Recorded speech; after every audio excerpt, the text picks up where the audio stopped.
Good evening everybody. सबसे पहले इस होमवर्क के बारे में थोड़ा समझ लें पे।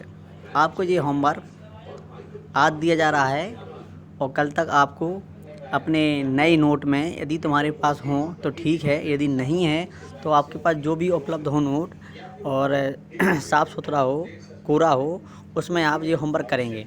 पहला क्वेश्चन क्या करना है? पहला क्वेश्चन पूछा गया, how many parts of speech are there in English with definition and for example. यार आपको 8 पार्ट स्पीच जो होते हैं उनके नाम रखना है, सबकी आपको डेफिनेशन लिखना है इंग्लिश में और उनके चार आपको एग्जाम्पल देना, जैसे नाउन है, प्रोनाउन है, वर्ब है, एडवर्ब है, एडजेक्टिव, कंजक्शन, प्रीपोजिशन, इनकी आपको डेफिनेशन लिखना है। और यदि आपको कोई डेफिनेशन नहीं आती है तो हम यहाँ से आपको बताएंगे, क्योंकि ये तो आपको 2-3 साल से आपको बराबर ये डेफिनेशन बताई जा रही है, तो आपके नोट में भी लिखी है, आपको याद भी होना चाहिए। फिर भी यदि नहीं है तो फिर भी हम आपको यहाँ से आपको बताएंगे। दूसरा क्वेश्चन दिया गया है कि how many tenses and parts are there in English. आपको बताना है कि अंग्रेजी में टेंस कितने होते हैं और उनके पार्ट कितने होते हैं, और इसके बाद एक सारणी बनाना है। सारणी मतलब जैसे आपको हमने कक्षा में पिछली साल भी सारणी बनवाई थी।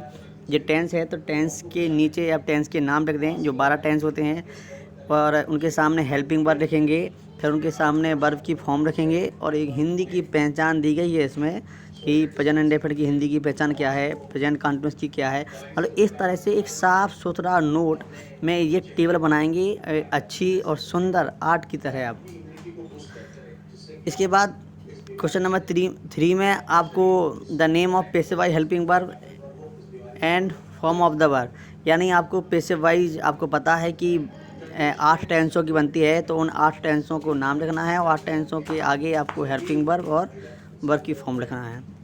चौथे में what is the definition of sentence, आपको सेंटेंस की परिभाषा इंग्लिश में लिखना है। एंड काइंड्स ऑफ, और उनके आपको प्रकार लिखना है।